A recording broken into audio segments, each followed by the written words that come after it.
누가복음 16장 14절에서 17절까지 말씀입니다. 제가 봉독교입니다.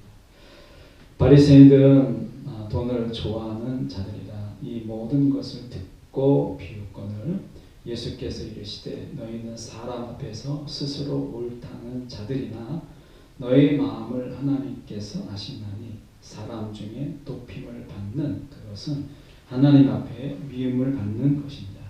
율법과 선지자는 요한의 때까지요. 그후부터는 하나님 나라의 복음이 전파되어 사람마다 그리로 침입하느니라. 그러나 율법의 한 획이 떨어짐보다 천지가 없어짐이 쉬우니라. 아멘. 오늘 말씀 가지고 침입자라는 제목으로 함께 말씀을 저희가 나누기를 원합니다. 바리새인들은 예수님 당시에 사실 예수님의 어떻게 하면 예수님을 좀 시험에 들게 할까, 예수님을 계속해서 시험하여 그랬던 자죠. 바리새인들에 대한 자부심이 있었어요. 그들은 뭔가를 지키고 있다라고 하는, 아무것도 안 하는 것보다 우리는 지키고 있다, 뭔가를 해가고 있다라고 하는 거죠. 아무것도 안 하는 것보다는 분명히 뭔가를 지키고 있고 뭔가를 하고 있고 뭔가 열심히 있다라고 하는 것은 분명히 자랑할 만한 것이죠.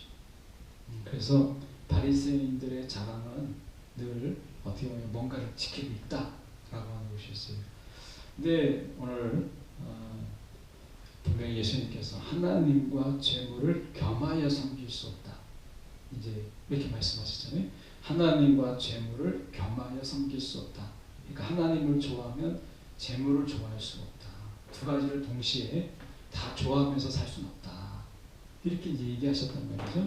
근데 바리새인들이 그것을 딱 듣고 이야기하는 거예요. 바리새인들은 돈을 좋아했거든요. 그러니까 여기서 분명히 바리새인들은 돈을 좋아하는 자들이라 이 모든 것을 듣고 비웃었다라고 얘기합니다. 그러니까 예수님의 말씀이 맞는 거죠. 하나님도 좋아하면서 돈을 좋아하고 돈을 좋아하면서 하나님을 좋아한다라고 하는 것은 처음부터 성립되지 않는다, 이렇게 얘기하죠. 그러니까 겸하여 섬길 수 없다. 이게 이제 결론이죠. 그러나 우리가 보면 그러면 하나님을 신실하게 믿고 하나님을 정말 사랑했던 자가 다 가난했느냐? 그것도 아니거든요. 아리마대 요셉도 보면 그가 부자였던 것을 우리가 볼 수 있고, 나사로, 그러니까 삭개오도 보면 당시에 굉장히 부자였어요. 그러니까 우리가 예수님을 따르고 예수님을 믿고 했던 모든 자들이, 그러면 하나님을 사랑했던 모든 자들이 그러면 역사, 교회사에서 가만히 보면 다 가난했느냐? 그렇진 않거든요. 종교개혁을 일으켰던 루터를 도왔던, 그러나 루터를 뒤에서 계속 서포트해줬던 그런 후원자는 분명히 부자였어요. 루터를 종교혁명을, 종교개혁을 계속해서 뒷받침해주도록 도와줬던 자는 분명히 재정적인 능력이 충분했던, 또 예수님의 사역을 돕는 많은 여인들이 있었지만 그 여인들의 일부는 굉장히 좀 부자였던, 재정적인 여유가 있었던 여인들로 보입니다. 그렇게 보인다면 우리가 하나님을 사랑한다고 해서 다 가난한 건 아니다. 그런데 분명한 건 있죠. 하나님도 사랑하면서 재물도 겸하여 사랑할 수 없다라고 하는 거예요. 그러니까 하나님을 사랑하니까 사랑하는 그들에게 하나님 물질을 주실 수는 있어요. 그렇다고 해서 이 등식은 항상 성립되는 건 아니에요. 하나님이 하나님을 사랑하니까 하나님이 그에게 엄청난 재정을 주시더라. 그러니까 하나님이 엄청난 재물을 주시더라. 주실 수도 있고 안 주실 수도 있어요. 왜냐하면 그 사람이 맡겨진 사역이 다 다르기 때문에, 사명이 다르기 때문에 필요하면 하나님이 주시죠. 그런데 그렇지 않은 경우도 있다라고 합니다. 그러니까 선교사님들이, 우리가 해외에 나가 있지만 선교사님들 만나면 선교사님들도 부익부 빈익빈이거든요. 정말 가난하게 선교하시는 분들은 정말 후원도 적어요. 근데 정말 부유하게 선교하시는 분들은 재정도 많아요. 그러니까 그런 거 보면 우리가 하나님을 믿는다라는 것 때문에 다 재정을 넘치게 하시는 건 아니더라. 그거는 우리가 하나님이 주시는 대로 그냥 하면 되는 거지. 하나님을 믿었기 때문에 재정을 주셔야 된다. 이런 공식을 만들면 그다음부터는 이제 어려워지기 시작하는 것이.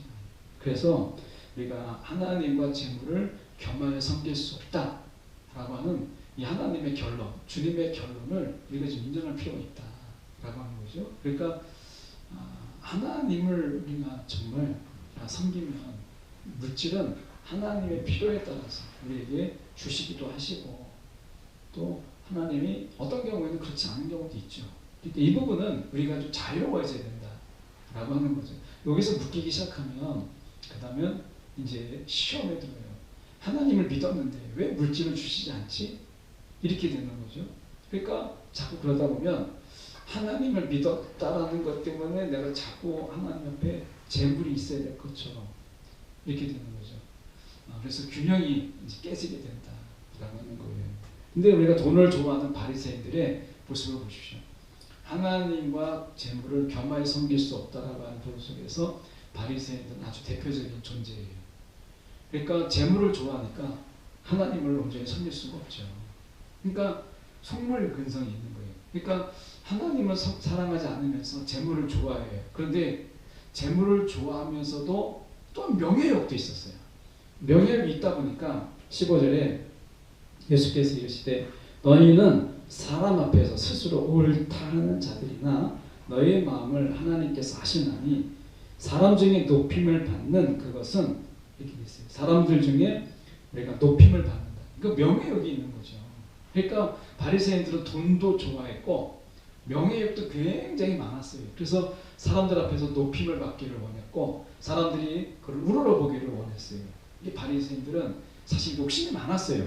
근데 하나님에 대한 욕심은 없었어요. 그러니까 바리새인들의 특징은 뭐냐면 욕심은 많았어요. 이것도 지켜야 되겠고 저것도 지켜야 되겠다라는 것 때문에 지켜야 된다는 거.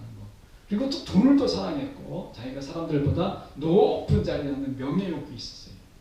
사람들의 영광을 좀 하나님께 돌려야 될 영광을 가로챈다고 볼 수도 있고 또 명예욕도 있는 거죠. 그러니까 많은 것을 가지고 싶었다. 우리가 극단적인 삶은 결국에는 또 다른 어떤 부작용을 만들거든요. 그 바리새인들이 극단적인 삶을 사잖아요. 그러니까 뭔가를 외식한다. 사람들 앞에서 금식하고 사람들 앞에서 뭔가 보이기 위해서 우리가 종교 활동을 하잖아요. 그 극단적이죠. 그러니까 뭔가 극단적인 것은 또 다른 극단적인 부작용을 가져오게 돼요. 그러니까 그것을 보상받는 거예요. 내가 왜 고생하고 사는가 라는 거죠. 그러니까 이 극단적인 삶, 남들의 앞에서 내가 기도해야 되고 금식해야 되고 다른 사람들 하지 않는 금식을 막 하거든요. 이런 극단적인 것들이 또 다른 극단적인 부작용을 가져오는데 보상심리죠. 그게 뭐겠어요? 사람들의 높임을 받아야 돼요. 그리고 돈이라고 하는 것을 통해서 실질적인 보상을 받기를 원했어요. 여러분 혹시 우리가 바리새인들처럼 그렇게 할 수 있습니다. 내가 신앙생활을 하고 하나님을 믿고 하는데 분명히 신앙생활을 하고 하나님을 믿다 보면 여러분 우리가 이제 손해가 있을 수 있어요. 신앙은 세상에 살아가는데 분명히 우리가 이익보다는 손해가 더 많잖아요. 손해가 있죠. 그런데 그런 손해 속에서 우리가 돈으로 보상받거나 아니면 어떤 명예로 보상받기를 원하는 이런 보상 심리가 있다는 거예요. 목사님들을 만나보면 다 그런 건 아니에요. 어떻게 보면 겸손한 목사님이 훨씬 더 많죠. 그런데 목사님 중에서는 내가 목회를 하기 때문에 내가 힘들게 목회하기 때문에 그래서 내가 정말 특히 이제 좋은 직장 다니다가 하나님의 부르심을 통해서 내가 이제 목회를 했단 말이죠. 그러면 보상심리가 따라오더라고요. 다는 아닌데 보상심리가 따라와요. 그래서 야, 내가 이렇게 고생하고 내가 좋은 직장을 그만두고 하나님 일을 했는데 재정적인 부분에서는 하나님 더 많이 주시는 게 아닌가? 그래서 돈을 우리가 좀 더 챙기게 되고 또 그거에 대한 보상으로 높은 어떤 명예를 우리가 갈구하는 것을 보게 돼요. 이게 이제 일종의 사람이 가지고 있는 약함 속에서 보상심리에 뭔가를 좀 보상받고 싶은 거예요. 그래서 그런 부분들이 우리 가운데 있다라고 하는 거예요. 그래서 보면 지금 바리새인들이 바로 그런 모습을 보여주고 있는 거죠.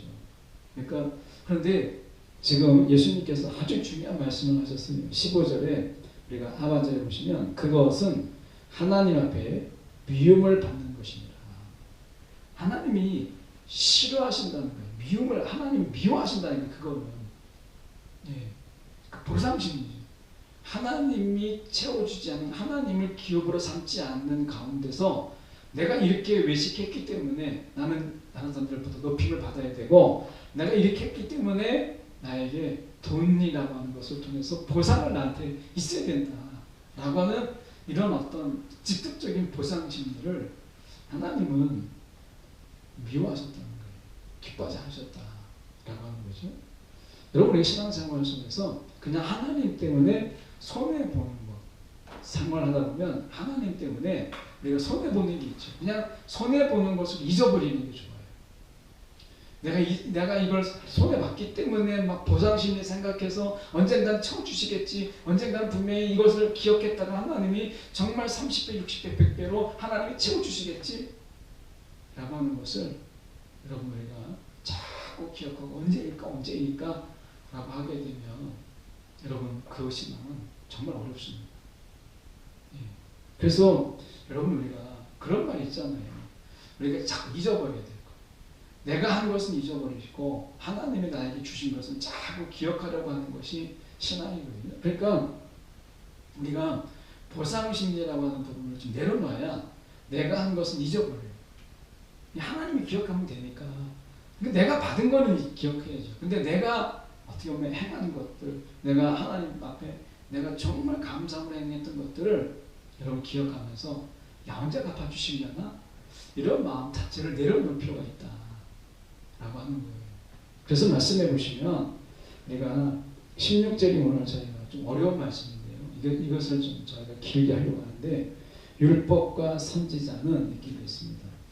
율법과 선지자와 앞에 뒤에 나와 있는 하나님 나라와 구별이 됩니다. 그러니까 율법과 선지자가 있는 때는 다시 말하면 하나님 나라로 대체되기 전에 옛 이 언약의 시대, 새 언약의 전에 이 옛 언약의 시대, 구약의 때라고 볼 수 있죠. 이것을 대표적으로 하는 게 율법과 선지자예요.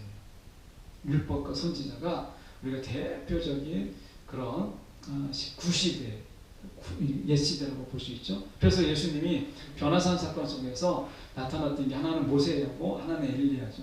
모세는 율법의 대표자고 엘리야는 선지자의 대표자죠. 그러니까 율법과 선지자는 옛 언약의 아주 대표적인 그런 우리가 상징이라고 볼 수 있어요. 율법과 선지자가.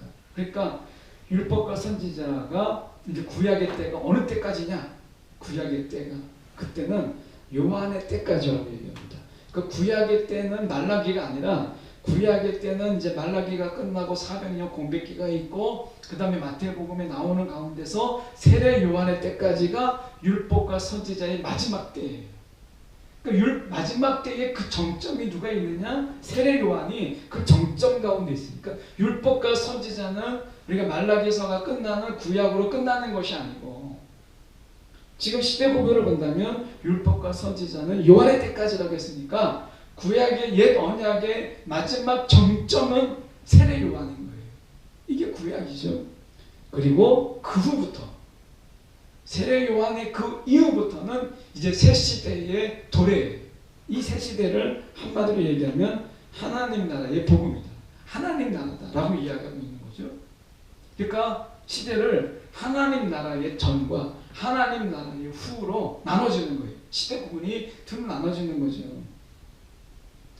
세례 요한은 아직 옛 언약 시대의 일부에 그러면서 그 정점에 와 있는 인물이죠. 그리고 그 후부터는 새 언약의 시대가 도래한 거예요. 하나님 나라가 바로 그것을 보여주고 있죠.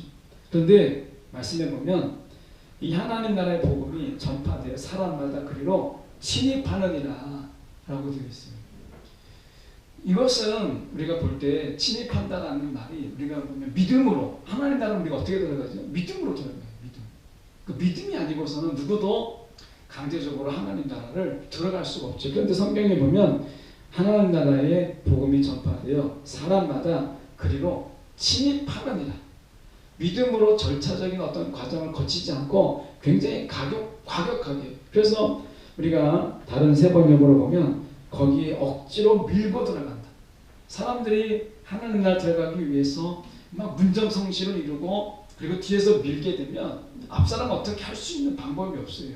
그러니까 어떻게 돼요? 밀려 들어간다. 이렇게 번역을 했어요. 거기에 억지로 밀고 들어가게 된다. 이것은 하나님 나라 들어갈 때 믿음이 아닌 뭔가 폭력성과 무질서를 보여주는 것처럼 보여요. 하나님 나라는 믿음이 없어도 사람들이 그저 그 들어가겠다고 내가 막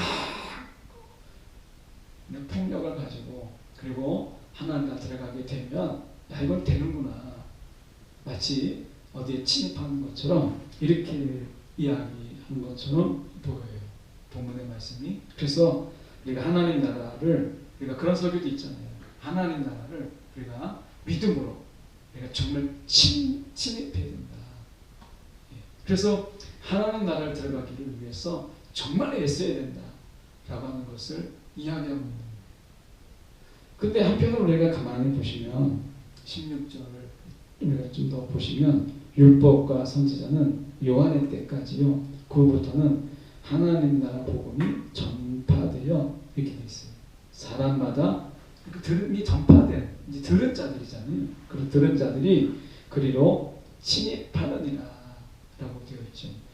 근데 이 부분을 우리가 좀 다른 성경을 참조해서 보면 물론 영어 성경에도 우리가 이렇게 돼 있어요. 거기에 violently라고 했을 때 이것은 그 속에 들어가긴 들어가는데 어떻게 들어가느냐? 그 violently 굉장히 폭력적으로 들어간다.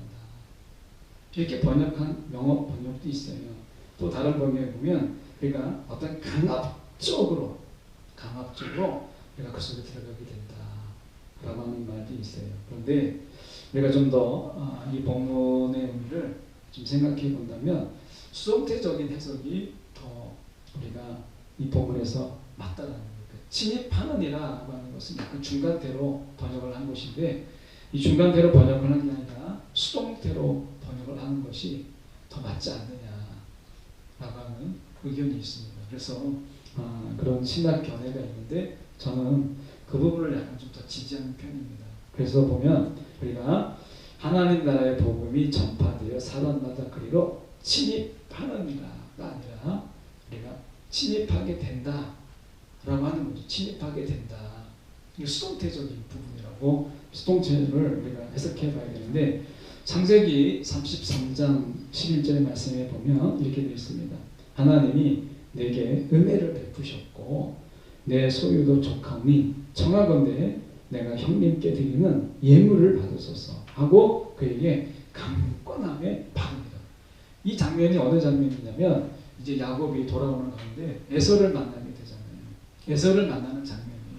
에서가 이제 나도 재산이 있으니까 동생 야곱에게 나 이거 주지 않아도 된다라고 얘기할 때 야곱이 뭐라고 얘기하냐면 내가 형님께 드리는 예물을 받으소서 그에게 강권하였다. 그러니까 받게 했다는 거예요. 이게 받은 건데 사실은 받게 한 거죠. 강권했으니까. 이거는 이제 어떻게 보면 수동태 해석이죠. 그 수동태로 되어 있는 거예요. 그러니까 이 에서가 받았다라기보다는 야곱으로 하여금 받게 되었다라는 거죠. 그래서 강권함에 받으리라 라고 되어 있어요. 사사기 9장 6절과 7절의 말씀에도 보면 이렇게 되어 있습니다. 세겜의 모든 사람과 밀로 모든 민족이 우리가 모여서 세겜에 있는 상추나무 기둥 곁에서 아비멜렉을 왕으로 삼으니라. 잘 알고 있는 말씀이죠. 사람들이 요담에게 그 일을 알림해 요담이 그리심산 꼭대기 가서 서서 그의 목소리를 높여 그들에게 외치기를 세겜 사람들아 내 말을 들으라. 그리하여야 하나님이 너희의 말을 들으시리라. 내 말을 들으라. 그러니까 이 들으라고 하는 것은 아주 강한 주장인데요. 어떻게 보면 내 말을 들으라는 게 아니라 내 말을 너희가 들려지게 할지어다 라고 얘기하고 있는 거죠. 그러니까 내 말을 들으라. 너희가 지금 능동적으로 들으라가 아니라 내 말이 너희에게 들려지기를 원하노라. 그래야 하나님이 너희의 말을 들으시리라 라고 하는 수동태적인 형태로 되어 있다는 거예요. 그러니까 그래서 여러분 우리가 보시면 이 수동태라고 하는 부분으로 보면 이렇게 볼 수 있어요. 그러면 하나님 나라의 복음이 전파되어 사람마다 그리고 침입하느니라 라고 하는 것은 하나님이 그 사람들에게 하나님 나라의 복음이 주장되어지게 하였다. 그러니까 그것이 설득하였다 라는 거죠. 그러니까 지금 16절은 뭐냐면 이렇게 번역할 수 있는 거죠. 율법과 선지자 요한의 때까지도 이제 새 시대가 도래했다. 그래서 그로부터는 새 언약의 시대인데 하나님의 나라의 복음이 사람마다 들려지게 내가 할 것이다 라고 하는 거예요. 그러니까 그만큼 강하게 하나님이 주장했다는 거예요. 우리가 앞에서 얘기했던 내가 지금 요담처럼 너희가 들으라가 아니라 들려지게 할 것이다 라고 하는 것처럼 하나님이 지금 바리새인들에게 그들에게 이야기하고 있는 거죠. 내가 너희들에게 새하늘 시대의 언약인, 그러니까 율법과 선지자는 이제 옛 언약의 모습이잖아요.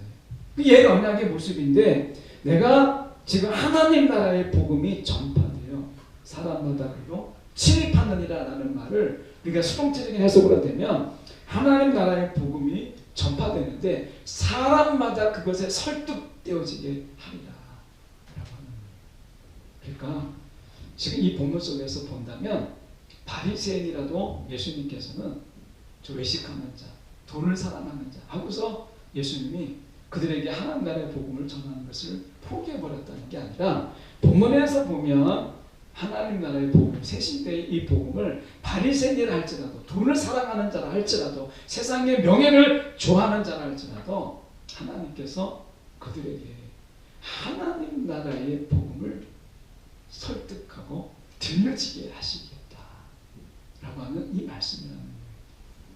여러분 그렇게 본다면 여러분 우리가 복음을 전하는 데 있어서 정말 이것도 쉽지 않더라고요. 이렇게 보면 복음을 들으려고 하지 않는 사람에게 뭔가 강권하여서 그에게 복음을 듣게 하는 것은 정말 어려운 일이에요. 우리가 그전보다 더 우리가 지금은 이렇게 종교를 강요하거나 이건 물론 이제 복음이 종교는 아니죠. 그런데 이 복음을 강요하거나 누군가에게 막 우리가 귀찮게 할 정도로 하는 부분들은 지금 시대에는 그게 허용이 안 돼요. 그런데 오늘 예수님께서 말씀하시는 부분들이 무엇이냐면 하나님 나라의 복음이 전파되어 사람마다 그리고 침입하는 일. 그 하나님 나라의 그 복음이 그들 속에 마음속에 설득되어진다. 그들 속에 마음속에 침노할 수 있도록 침입할 수 있도록 하나님이 이렇게 강권적으로 그들에게 하나님 나라의 복음을 설득하시겠다는 거예요. 그러니까 여러분 우리가 누군가의 마음에 정말 호소력이 짙고 우리 마음속에 그렇게 정말 그들 마음속에 하나님 나라의 복음이 그 마음속에 침노되어질 정도로 우리가 설득력과 그리고 그런 이 복음을 사랑하는 마음으로 이 영혼이 이 복음을 듣지 않으면 안 되는데 잘 생각해 보세요. 이 하나님 나라의 복음이 정말 필요한 사람이 누구겠어요? 지금 예수님 보실 때 돈을 사랑하는 바리새인들이야말로 하나님이 그들에게 복음이 전해져야 될 사람들이잖아요. 그들은 포기할 사람이 아니잖아요. 포기되거나 내버려 두거나 내팽개 치거나 그냥 지들만 잘 열심히 믿다가 돈을 사랑하다 그냥 죽게만은 그런 게 아니잖아요. 예수님께서는 지금 그들의 마음속에 하나님 나라의 복음으로 침입하고 싶으신 거예요. 내가 그렇게 하게 하리라 라고 하시는 거죠. 여러분 우리가 하나님의 어떤 하나님 나라의 복음을 가지고 전하려고 하는 자들에게 주님의 마음처럼 내가 저 사람 마음 깊은 곳에 하나님 나라의 복음이 그들에게 침투될 수 있도록 침입할 수 있도록 내가 그렇게 설득하고 그렇게 강권하고 그렇게 내가 정말 간절하게 그걸 전할 마음이 우리 가운데 있는가라고 하는 거예요. 여러분 우리가 지금 하나님 예수님께서 보실 때 바리새인들 하면 우리는 벌써 바리새인들 하면은 여러분 어떠세요? 딱 기분 나쁘잖아요. 왜냐 외식하는 사람, 뭐 돈만 밝히는 사람, 높은 직위를 원하는 사람, 이런 사람으로 우리는 벌써 마음의 편견을 가지고 저 사람에게 복음 안 돼 라고 이야기하잖아요.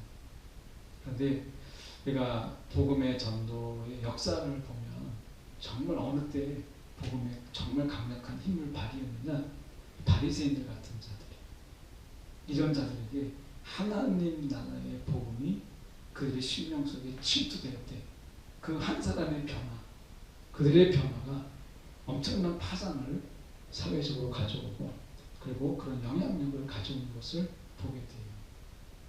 그래서 이 하나님 나라의 복음이 전파되어 사람마다 그리로 침입하느니라 라고 얘기했을 때, 이것은 그들이 하나님 나라에 침투한다 라는 개념에 어떤 우리가 중간태로 설명할 수도 있겠지만 이 자체가 다 틀렸다 이렇게 보기는 어렵지만 신학적인 배경 속에서 본다면 하나님 나라를 침입하는 곳으로 과연 들어갈 수 있느냐, 믿음으로 우리가 하나님 나라 들어갈 수 있는 것입니다. 사람들 억지를 쓰고 막 폭력적으로 들어간다고 들어갈 수 있는 게 아니죠. 그러니까 그것보다는 수동태적인 부분 속에서 하나님 나라의 복음이 전파돼요. 사람마다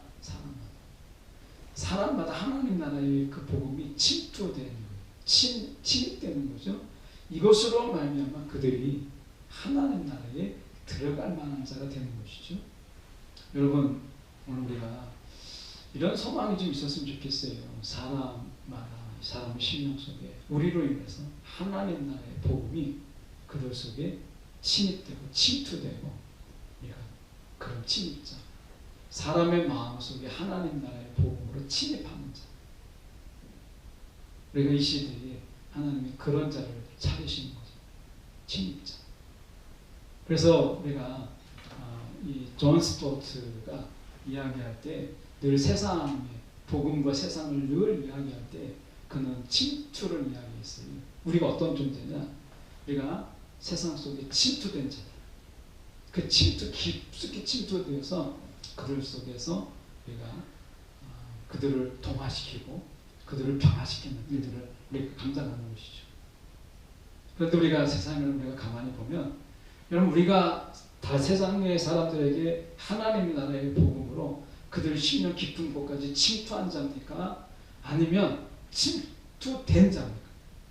바리새인들처럼 돈이 내 마음속에 깊숙이 침투되고 세상의 명예가 내게 깊숙이 침투되어서 내가 그들 속에 침투된 자로서 아무 힘을 발휘하지 못하는 것이죠. 오늘 어떻게 예수님께서 바리새인들과 이야기 속에서 말씀하시잖아요. 내가 지금 그래서 내가 강권한다. 영어 성경으로 보면 내가 강권한다. 내가 정말 강하게 너희를 설득한다. 이렇게 이야기하고 있는 것이거든요. 여러분, 그래서 17절에 보면 그러나 율법의 한 획이 떨어짐마다 천지가 없어진 미시리라. 바리새인들아 너희가 지킨다고 이렇게 얘기하는데, 그러면 옛 시대에 있는 율법이 다 그러면 다 소용이 없는 것이냐? 내가 그걸 말하려는 것이 아니라 새 시대는 율법의 그 타당성이 끝나는 것입니다. 율법을 온전히 이루는 거죠. 지킨다는 개념이 훨씬 넘어서 우리가 그것을 율법을 자원해서 우리가 그것을 하나님의 기뻐하심을 하다 보니까 율법이 그대로 우리가 이미 지켜지는 거예요. 율법을 지키는 게 아니라 우리가 하나님을 따라가다 보면, 하나님께 마음을 하다 보면, 다 하다 보면 율법은 저절로 따라오는 거죠. 율법을 지키는 게 아니라 내가 하나님을 지키는 것이고, 율법을 내가 지키는 것이 아니라 내가 하나님을 따르는 거예요. 그러다 보면 율법은 우리 가운데 하나하나 저절로 지켜주는 거죠. 여러분, 우리가 부부가 이렇게 이제 결혼해서 살아간다고 할 때, 여러분 조건에 이렇게 뭐 이제 예를 들어서 계약 결혼을 했다. 그럼 이런 계약 하에서 결혼을 했다. 그러면 그 계약의 내용들을 지킨다고 해서 그것을 우리가 정말 사랑스러운 부부라고 얘기할 수 있느냐? 그게 아니잖아요. 사랑하다 보면 그 내용들이 따로 적지 않아도 이미 다 하고 있는 것을 보게 되는 거죠. 그래서 여러분, 우리가 여기서 볼 때 오늘 우리가 침입된 자인지 침입한 자인지를 봐야 돼요. 우리가 세상에서 하나님의 복음으로 침입하는 자인지 세상의 것들이 나에게 침입하도록 허용한 자인지 우리가 봐야 되겠죠. 예수님께서는 말씀하시는 거예요. 돈을 사랑하는 자가 있고 높은 직위에 높은 명예를 자랑하는 그들 속에 지금 어떻게 하겠다는 거예요? 하나님 나라의 복음을 가지고 아직도 율법이 최고다라고 붙잡고 있는 그들 심령 속에 내가 하나님 나라의 복음으로 내가 너희들 가운데 침투하겠다. 내가 침입하겠다. 라고 말씀하시는 거죠. 오늘 우리가 생각해 볼 때 이 본문을 보면서 예수님의 이 결기, 하나님 나라의 복음에 대한 그의 분명한 확신, 이러한 부분들이 우리 가운데 과연 있는가라는 생각을 좀 해보게 돼요. 이 어떻습니까? 하나님 나라의 복음, 이것을 가지고 저 사람이면 적어도 이 복음을 꼭 알아야 돼. 내가 저 사람 심령 깊은 곳에 하나님 나라의 복음이 침입되도록 정말 그 사람이 그것에 의해서 설득되도록 여러분 우리가 그러한 확신과 열정을 가지고 우리가 하나님 나라의 복음을 살아가고 있는지 아니면 하나님 나라의 복음을 알고 있는데 세상의 것들이 다 내 속에 침투해서 그렇게 하나님 나라를 외치고 있지만 그러나 세상 나라에 우리가 젖어 있는 자인지 하는 부분이에요. 다시 돌아가서 우리가 14절에 보십시오. 보면 바리새인들은 돈을 좋아하는 자들이라 이 모든 것을 듣고 비웃거늘. 무엇을 비웃었어요? 이 하나님 말씀을 비웃었어요. 그대로 된다고 되겠어? 라고 하는 거죠. 바리새인들은 돈을 좋아했어요. 그랬더니 하나님 말씀을 비웃어요. 지금도 똑같습니다. 돈을 좋아하면 하나님 말씀은요 코웃음밖에 안 돼요. 돈을 좋아하면 여러분 하나님 말씀은 비웃음밖에 안 돼요. 자, 그렇다면 예수님 어떻게 하셨어요? 그렇게 돈을 믿고 하나님을 비웃는 자들에게 그럼 예수님은 좀 포기하셨을까? 아니잖아요. 오늘 말씀하시잖아요. 하나님 나라의 복음이 전파되어 사람마다 그리고 침입하는 라고 말씀하셨어요. 이 하나님 나라를 침입하는 자는요 먼저 하나님 나라의 복음이 그 마음속에 침입되어져요. 그래야 그가 하나님 나라를 침입할 수 있어요. 이건 허용된 침입이죠. 그러니까 예수님께서는 이것을 내가 너희를 설득하고 설복한다 라고 하는 의미로 수동태로 그가 말씀하신 것이죠.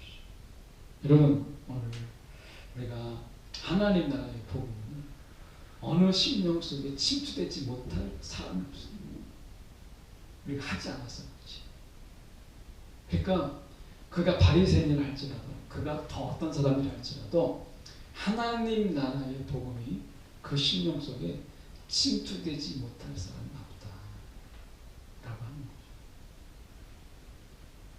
오늘 우리가 그래서 말씀에 우리가 15절을 다시 보시면 예수께서 이르시되 너희는 사람 앞에서 스스로 옳다는 자들이나 너희 마음을 하나님께서 아시나니 너희 마음을 하나님께서 아시나니 하나님께서 그의 마음을 아시기 때문에 오늘 우리를 통해서 하나님 나라의 복음이 그들 심령 깊은 곳에 침투되게 하시고 침입하게 하시는 거예요.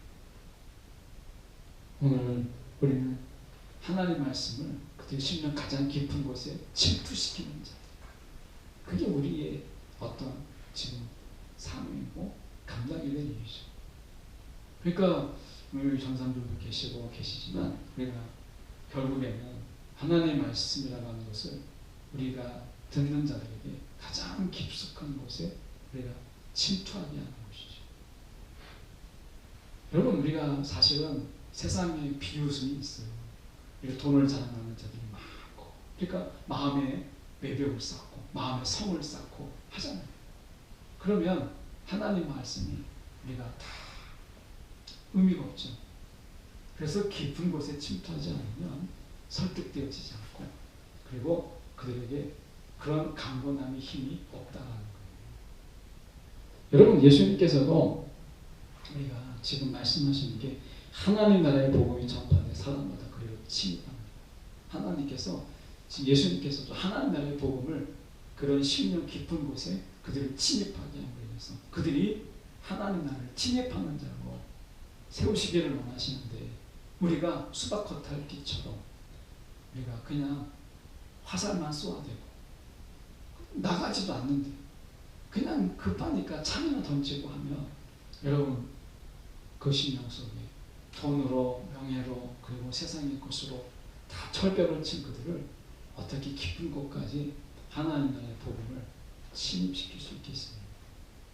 저희가 다시 한번 우리가 이 세상을 살아가는 가운데 있어서 좀 더 그냥 내가 했으니까 우리가 어떻게 보면 거꾸로 보면 바리새인들은 외식하는 게 뭐죠?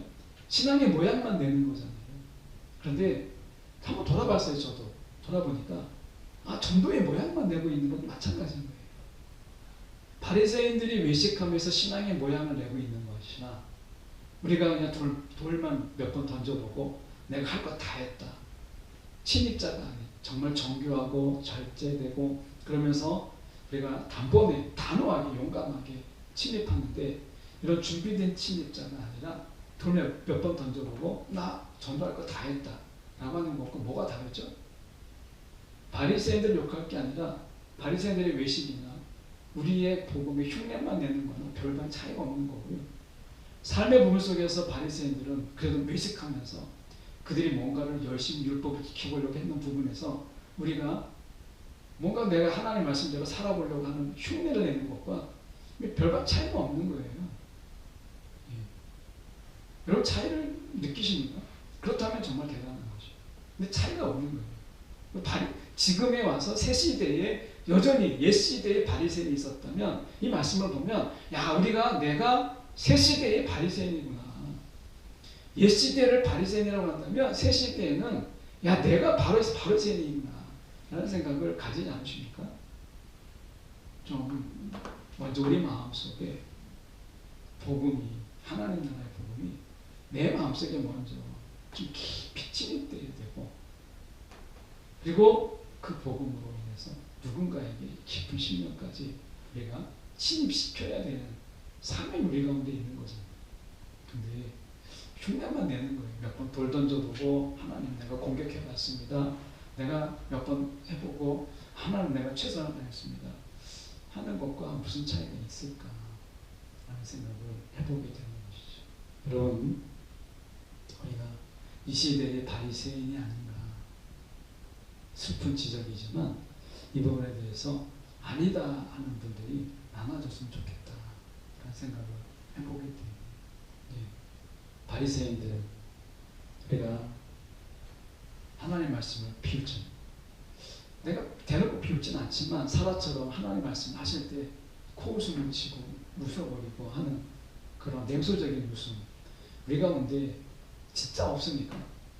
하나님 말씀대로 살아간다는 게 될까? 라고 하는 이 비웃음의 소리가 우리가 이 시대에 내가 바리새인이다라고 하는 것을 보여주고 있는 것이 아닌가 하는 생각을 가지게 됩니다. 그래서 우리가 다시 한번 16절의 말씀 침입합니다. 오늘 날마다 우리가 하나님의 말씀을 묵상하면서 하나님의 말씀이 우리 속에 깊이 침입되는 것을 허용하는 그런 바리새인을 좀 뛰어넘는 그런 신앙으로 저와 여러분이 섰으면 좋겠습니다. 기도하겠습니다. 사랑이 많으신 하나님 아버지 이 시간에 기도합니다. 하나님이여 오늘도 우리조차도 하나님 나라의 복음이 우리의 깊숙이 침입하지 못하고 하나님 늘 다가오다가 떨어지는 화살처럼 우리 가운데 그런 삶을 살고 있지 않는지 이 시대에 내가 바리새인이 아닌지 돌아보게 하시고 흉내만 내고 안 돼 라고 단념하며 그렇게 살고 있는 것은 아닌지 돌아보게 하여 주시옵소서. 오늘도 우리의 심령에 하나님 나라의 복음이 우리의 심령 깊숙한 감각까지 주님 침입하게 하여 주시옵소서. 우리의 깊은 곳까지 하나님의 나라의 복음으로 하나님 변화되게 하여 주시옵소서. 살아계신 예수 그리스도 이름 받들어 기도드립니다. 아멘.